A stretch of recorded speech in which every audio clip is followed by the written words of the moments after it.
4.2 का 1 और 2 बता दिए थे। इधर देखिए तीसरा प्रश्न है, आप क्वेश्चन बैंक देखिएगा, बनाइएगा, हल कीजिएगा तो आपको देखिएगा कि आप इस तरह का प्रश्न पूछा हुआ है, ठीक, थोड़ा ध्यान से देखिएगा। कहता है ऐसी दो संख्याएं ज्ञात कीजिए जिनका योग 27 हो और गुणनफल कितना 182 हो, ठीक। तो दो को संख्या ऐसा कोई होगा, ठीक, जिसको जोड़ेंगे तो आएगा कितना 27 और गुना करेंगे तो कितना आएगा 182। हमको मालूम नहीं कौन सी संख्या। तो इस तरह के प्रश्न में क्या करेंगे, सबसे पहले हम लोग क्या करें, मान लेंगे। माना कि पहली संख्या यक्स। अब दूसरी संख्या कोई बच्चा कहेगा सर बाई मान लीजिए, वो भी बात सही है, लेकिन जब दो संख्याओं का योग बेल है, ए वो x है तो दूसर का क्या होगा 27 माइनस। अब चलिए प्रश्न से क्या बोला है, और तो ये तो हो गया। अब बोला गुणनफल कितना है 182, मतलब वो जो दोनों संख्या गुना कीजिएगा तो कितना आएगा। चलिए देखिए गुणनफल करके देखते हैं। अब बोला गया कि 182 x गुना 27 कीजिएगा तो आएगा कितना 27x माइनस x गुना x square equal to 182। X square को सबको उधर लेके चल जाते हैं, पहले एक्स स्क्वायर के ले जाएंगे, ये माइनस है कोचिंग में जाएगा प्लस में, ये 27x प्लस बनेगा क्या माइनस, और ये तो 182 धरी है तो प्लस में, ये हो गया 0, टोटल को इधर उसको उधर, minus 27x plus 182 equal to. बनाने की दो विधि है, एक गुणनखंड है, एक आपका क्या है द्विघात, ठीक। तो इस तरह के प्रश्न में द्विघात लगा लीजिए, गुणनखंड लगा लीजिए, ठीक। अब दो संख्याओं को जोड़ घटा के 27 और गुना करके 182, थोड़ा सा परेशानी होगा, सोचिएगा आ भी सकता नहीं भी, तो आसान भाषा में चलिए a का मान यहाँ पर 1 हो जाएगा, कुछ नहीं तो b का मान माइनस 27 और c का मान 182। देखिए आगे बुलाइए, उसके बाद आता है b, उसके बाद आता है c, ऐसा समझो, ठीक। तो निकालने के लिए हम फॉर्मूला अगर देखिएगा तो फॉर्मूला जो होता है x का द्विघात सूत्र का plus minus under root D बटा 2a। ए बी सी मिल गया, एक डी शब्द आया है तो डी का फॉर्मूला याद रखिएगा बी स्क्वायर माइनस 4ac, सी को विवेचक भी कहते हैं। बी का मान माइनस 27 का होल स्क्वायर माइनस 4 इंटू ए का देखिए 1 है और सी का देखिए 182 है। 27 का स्क्वायर कीजिएगा, चलिए करते हैं, 7 7 49 के 9, बाकी बचा 4 और 7 दूनी 14 दूनी 28 4 32 3 और 2 दूनी 4 3 7। याद रखिएगा 27 का स्क्वायर कभी बता रहे थे 729, ये माइनस ये 18 चौक 72, आई हो गया कितना 8, घट के कितना गया 1। चलिए माइनस से फॉर्मूला लिखा हुआ है, बी का मान यहाँ ढूंढिए कितना लिखा हुआ माइनस 27 को रखेंगे minus 27 plus minus under root B का वैल्यू है 2 इंटू ए देखिए कितना है 1 को रखेंगे कितना, ये आपका 27 प्लस माइनस 1 2 गुना 1 2, एक बार जोड़ना है और एक बार घटाना है, यही चीज लिखा हुआ है, दो क्रियाएं हैं। 27 एक 28 बटे 2, 27 में गया था 26 बटा 2, ये आपका आ गया 14, ये आपका आ गया 13, यानी यहाँ पर 14 और 13। यक्स का मान देखिए पूछेगा तो 14 और 13 दोनों होगा, लेकिन इसमें बोला गया है कि संख्याएं ज्ञात करें, तो दोनों संख्याएं होगा क्या लिखेंगे, तो वे दोनों संख्याएं 14 और 13 होंगी। ऐसे भी लिख सकते हैं, आपको बताए थे पहली संख्या x है तो आप एगो मानिएगा x 14 अगर लेके चलिएगा तो दोसर का 13 आएगा, दोसर का अब पहला 13 लेके चलिएगा दोसर का कितना आएगा 14 आएगा। तो इस कंडीशन में हम लिख देंगे तो वे दोनों संख्याएं 13 और 14 होंगे, दोनों को गुना कीजिएगा तो कितना है 182, जोड़िएगा तो कितना आएगा 27। आप देख लीजिए जोड़, कहता है दो क्रमागत धनात्मक पूर्णांक, दो क्रमागत धनात्मक पूर्णांक। अब पूर्णांक किसको कहते हैं, जितना सारा संख्या लिखते हैं सब कुछ एक प्रकार का पूर्णांक, ठीक। क्रमागत करने का मतलब होता है लगातार, जैसे 13 के बाद आता है 14, 15 के बाद आता है 16, 100 के बाद आता है 101, इसको कहते हैं क्रमागत, लगातार वाली संख्या। अब 100 के बाद 105 आता है कि नहीं, तो जी सर आता है। 101, 102, 103, 104, 105 आया, लेकिन वो क्रमागत नहीं होगा। क्रमागत करने के बाद एक के बाद जो आता है, मैंने वैसी संख्या जिसमें आप एक जोड़ दीजिए तो वो अगला क्या होगा, उसका क्रमागत संख्या होगा। ठीक, तो इससे बोला कि 2 को आपको धनात्मक पूर्णांक मानना है जिनके वर्गों का योग कितना दे, 365। तो यहाँ पर तो पता नहीं हमको है, हम क्या करते हैं, इस तरह के प्रश्न में मान लीजिए, माना कि पहली क्रमागत संख्या कितना मान लेते हैं, यक्स। दूसरी क्रमागत संख्या हमने क्या बोला कि जब भी आप क्रमागत संख्या लिखिएगा क्या करिएगा, एक जोड़िएगा। आप प्रश्न से देखिए, चलिए एकदम आसान भाषा में समझिए। बोला कि उनके वर्गों का योग 365 है। कितना है, 365 है। वर्ग क्या कहते हैं, वर्ग क्या नहीं कहते हैं, क्या कहते हैं, सब जानता है। ये देखिए 4 है, 4 का स्क्वायर, इसी को तो वर्ग कहते हैं। यानी जो संख्या उस पर क्या कीजिए, 2 बार उसी संख्या से कहता है कि गुना कर दो, उसी को कहते हैं। ठीक, किसी संख्या को उसी संख्या से गुना कर दीजिएगा, उसके वर्ग कहते हैं। ये देखिए संख्या, बोला कि उन जिसके वर्गों का योग, संख्या कौन लिखल है, एगो x है, एगो x + 1 कहता है वर्गों। या देखिए वर्ग कर दिए, बोला योग मतलब जोड़ दो, और जोड़ने पर कितना आता, 365। यही समझना है सिर्फ। ठीक, चलिए स्क्वायर कर लेते हैं। यहाँ देखिए x² + a + b का होल स्क्वायर साइड में लिख देते हैं, पहले भी बताएं, a² + 2ab + b²। इसको a इसको b पढ़ते हैं, तो x² + 2a कितना है, x, b कितना है 1, अब प्लस b² यानी और 365। फॉर्मूला में a स्क्वायर, तो a स्क्वायर लिखे, फॉर्मूला में 2ab अब प्लस b² इधर कर दिए। ये देखिए आपका x² + x² + 2x + 1 equal to कितना, 365। यहाँ तक क्लियर हो गया। अब देखिए x² 2x² + 2x + 1, इसको इधर लाते हैं, तो देखिए ये प्लस इधर आके क्या हो गया, माइनस। चलिए 2x² + 2x, 1 में 365 नहीं घटेगा, उल्टा घटाएंगे, लगाएंगे कुछ ही, माइनस कितना आ गया, 364 इक्वल टू 0। 2 कॉमन कर लेते हैं, तो x² + x माइनस 2 कॉमन कीजिएगा, इसको आधा कर दीजिएगा। 300 का आधा होता है 150, 64 का आधा होता है 32, तो यानी 182 इक्वल टू 0। देख लीजिए करके, 2 दूनी 4, 8 दूनी 16, 2 1 3। ये 2 है, देखिए गुना भागा जाएगा, 0/2 होगा, यानी इसका आंसर कौन सी, 0। तो x² + x - 182 इक्वल टू 0। अब कौन सी ऐसी संख्या कहता है, 2 संख्या को गुना करके 182 आना चाहिए, जोड़ घटा के 1 आना चाहिए, हमको पता नहीं। बहुत सारे विद्यार्थी को पता होगा, तो आप बना लीजिए। लेकिन जिनको नहीं पता रहता उनके लिए क्या किया जाए, उनके लिए बस एक ही वो सोल्यूशन है, द्विघात समीकरण का प्रयोग कर लीजिए। देखिए बताते हैं कैसे करना है। कुछ नहीं, तो यहाँ पर कितना है, 1 लिखा हुआ है, कितना लिखा हुआ है, 1 है। कुछ नहीं, तो यहाँ भी 1 है, तो ये इसका a हो जाएगा, a का मान 1 और b का भी मान 1, लेकिन c का मान -182।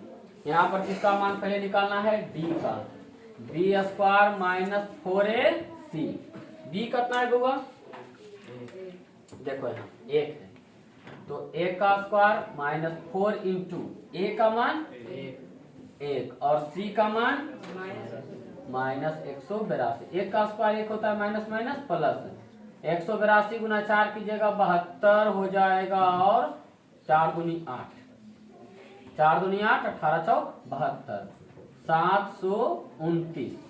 किसका मान निकालना है, x का, तो x बराबर फॉर्मूला लगाएंगे -b ± √d/2 है। ये आपका -b का मान देखिए कितना है, ढूंढिए, तो 1 ± अंडर रूट हो गया 729/2 इंटू a का मान 1, मिला लीजिए। चलिए ये आपका -b ± 729 किसका होता है, 27 का भी तुरंत बात किए थे, और ये 2 हो गया। एक बार माइनस लगाना है और एक बार प्लस लगाना है। एक का कर्जा है 27 आया है तो आपके पास 26 ही बचेगा। एक का कर्जा 27 के कर्जा, कुल मिला के कर्जा का मतलब माइनस 27 और 1 28/2, ये आपका 13 आ गया, ये आपका 14 आ गया। यहाँ 13 और -14, ये किसका मान आ गया? यक्स का। ठीक, देखिए ध्यान दीजिए, यक्स बराबर देखिए कितना होगा, -14 जो होगा वो अमान्य होगा। कहिएगा, पूछिएगा कैसे, बताते हैं। क्योंकि -14 धनात्मक संख्या नहीं है, धनात्मक पूर्णांक नहीं है। प्रश्न में वहां पर पहले आपको सूचित किया गया था, यहाँ पर देखिए कि आपको 2 धनात्मक पूर्णांक ही रखना है, तो धनात्मक पूर्णांक नहीं है, माइनस लगा हुआ है तो कहीं ना कहीं ऋणात्मक ही है, ऐसा समझिए। इसलिए यक्स का वैल्यू कितना हो गया? 13। पहला पूछा था दोनों संख्याएं का क्या होगा, एगो यक्स और दूसरा का क्या होगा, x + 1 यानी 13 कितना, अंतिम में लिखेंगे अतः दोनों, यहाँ देखिए दोनों धनात्मक, दोनों क्रमागत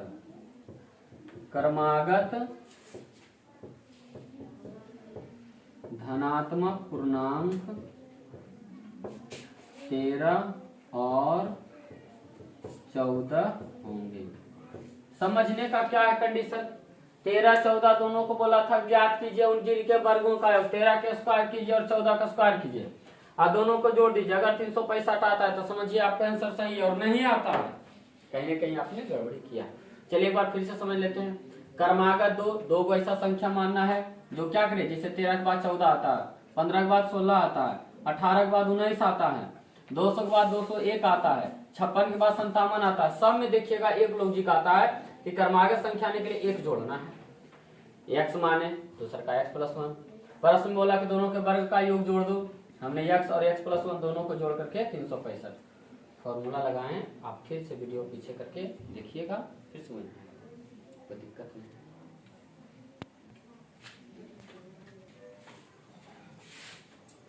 चलिए कहता है एक समकोण त्रिभुज है, समकोण त्रिभुज करने का मतलब ऐसा त्रिभुज जिसका एक कोण कई डिग्री का हो, 90 डिग्री का। 90 डिग्री जब भी रहेगा तो देखिए, ये देखिए ये आपका कितना डिग्री हो गया, 90 डिग्री। ठीक, तो कहता है समकोण त्रिभुज की जो ऊंचाई है इसके आधार से 7 सेंटीमीटर कम है। जो ऊंचाई है ना आधार से, तो हम आधार मान लेते हैं यक्स।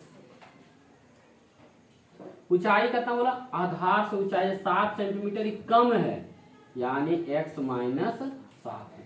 सेंटीमीटर है तो सेंटीमीटर लगा लेंगे, इसमें भी सेंटीमीटर लगा लीजिए। ठीक, अब बोला यदि कर्ण 13 है, कर्ण इसको कहते हैं लंब, इसको कहते हैं आधार, इसको कहते हैं कर्ण।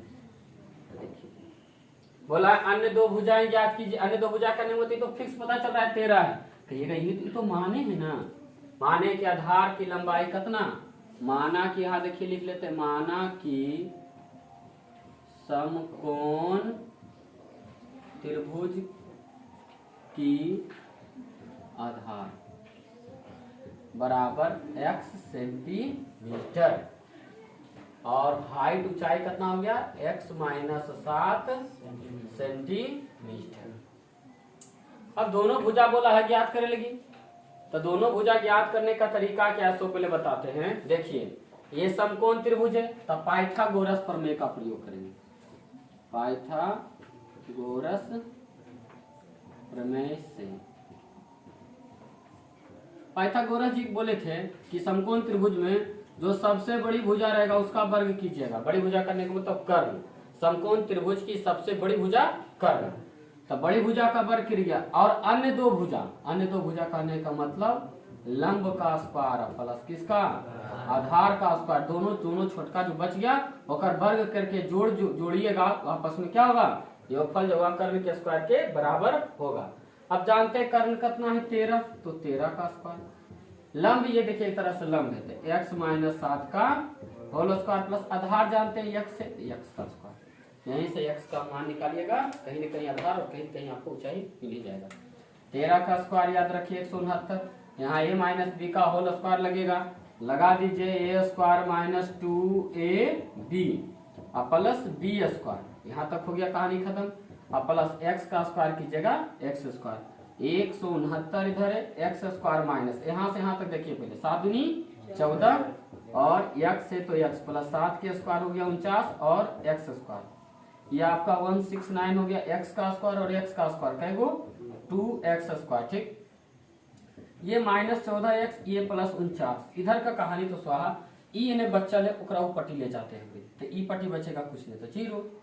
ये आपका आ गया 2x square minus 14x plus 49 और माइनस 169।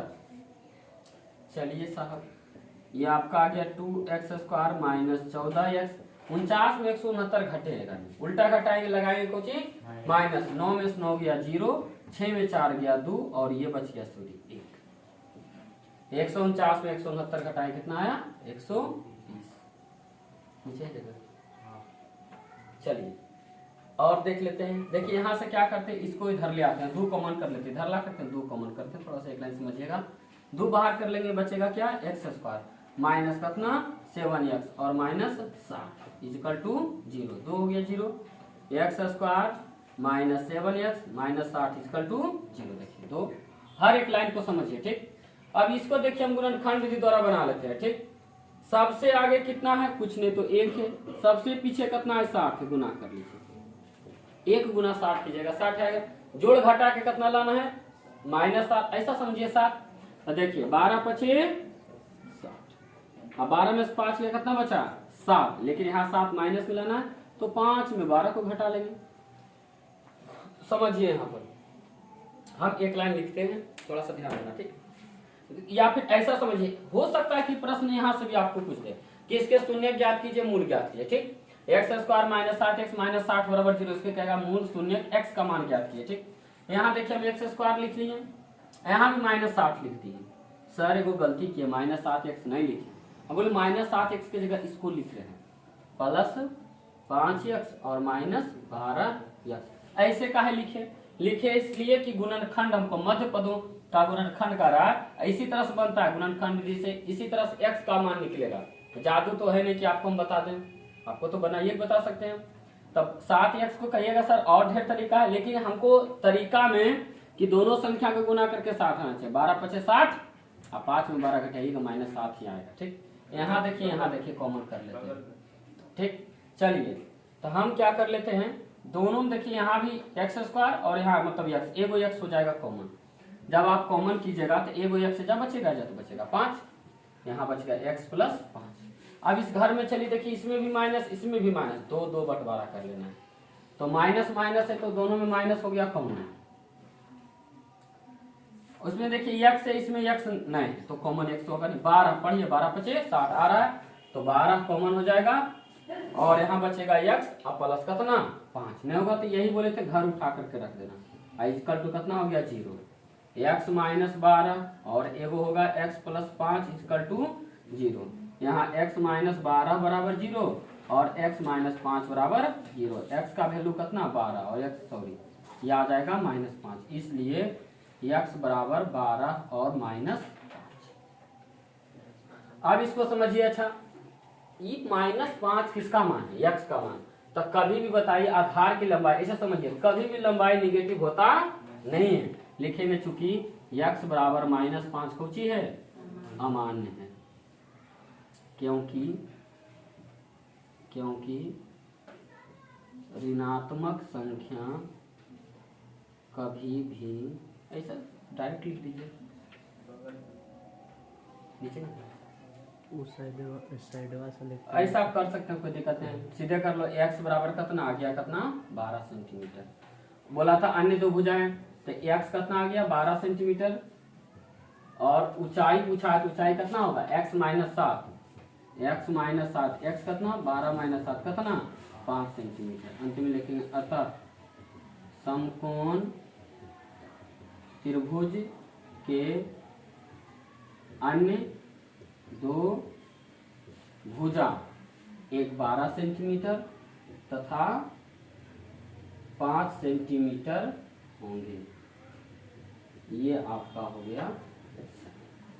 चलिए मिला लेते हैं एक बार। एक समकोण त्रिभुज की ऊंचाई इसके आधार से 7 सेंटीमीटर कम है। आधार यदि आप x मानिएगा तो ये होगा x माइनस 7। समकोण त्रिभुज बोला है 90 डिग्री होना जरूरी है। 90 डिग्री जगह रहते ओकरे कहते हैं समकोण त्रिभुज। और कुछ जानना है तो ढेर सात त्रिभुज के तीनों कोण का योगफल कितना 180 डिग्री। समकोण त्रिभुज की सबसे बड़ी भुजा कर्ण, ठीक। और पाइथागोरस पर भी देखिए इसमें लगाए हैं। अभी आगे बढ़ते हैं। तो आधार x है तो ऊंचाई कितना होगा x माइनस 7। इस प्रश्न बोला है कि आधार ऊंचाई जो है आधार से 7 सेंटीमीटर कम है, ई कम है, ठीक है। देखिए कम लगा दिए। अब समकोण त्रिभुज में लगाने का नियम इसमें बताया तो कोई रिलेशन है नहीं, तो हम जानते हैं पाइथागोरस प्रमेय, कर्ण का स्क्वायर और लंब का स्क्वायर प्लस आधार। कर्ण लंब आधार और गुना भाग तो अभी करना पड़ता है। 4.2 का ये छठा प्रश्न है और अंतिम प्रश्न है, ठीक। 2 नंबर में दूसरा प्रश्न इसी तरह का था, ठीक। ये कहता है कुटीर उद्योग एक दिन में कुछ बर्तनों का निर्माण लागत करता है, कुछ बर्तन का निर्माण लागत करता है। तो हम ऐसा मान लेते हैं कि उस विशेष दिन जो किया ना x बर्तन का निर्माण किया गया। कितना? जैसे प्रश्न कहता है जरा हम थोड़ा सा इस तरह को मान के चलते हैं कि माना कि उस दिन करने का मतलब यहाँ पर शुरुआत लाइन कि माना कि उस दिन x बर्तनों को बनाया गया। चलिए x बर्तन का निर्माण किया गया, बनाया गया, जो आप लिखने कहता है एक विशेष दिन यह देखा गया कि प्रत्येक नग की निर्माण लागत, प्रत्येक नग कहने का मतलब कुछ उस पर लगाता है रंग, पेंटिंग, डेंटिंग या कुछ तरह का सामान उस पर है। उस दिन के निर्माण किया गया बर्तन की संख्या, उस दिन निर्माण किया गया बर्तन की संख्या, उस दिन मतलब यही दिन। कहता है दुगने से 3 अधिक थी, ऐसा समझते हैं। x का दुगना कितना होगा 2x, 3 अधिक मतलब 3। यहां तक क्लियर हो गया। यहाँ पर बोला गया कि उस दिन की निर्माण लागत, उस दिन की निर्माण लागत, ठीक। तो आपसे पूछे कुल निर्माण लागत बताइए, तो बताए थे दोनों को क्या करना है, गुना कर देना है। और जो यहाँ पर बताया गया है कि कुल निर्माण लागत कितना है 90। चलिए प्रश्न से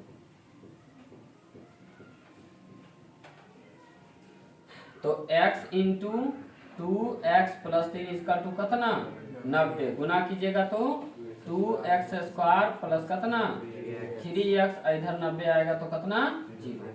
ये आपको बना के कमेंट के माध्यम से बताना है कि आंसर कितना है, यानी x का मान आपको निकालना हम समझा देते हैं। तो ये बोला कि निर्मित बर्तनों की संख्या और प्रत्येक नग की निर्माण की लागत, प्रत्येक नग यानी x का मान और ये दोनों आपको क्या करना है बना करके बताना है कि आंसर कितना आता है, क्योंकि 4.2 आपका हो गया समाप्त। हम आगे बढ़ेंगे 4.3 की ओर, ठीक। चलिए धन्यवाद, फिर मिलते हैं अगले वीडियो में।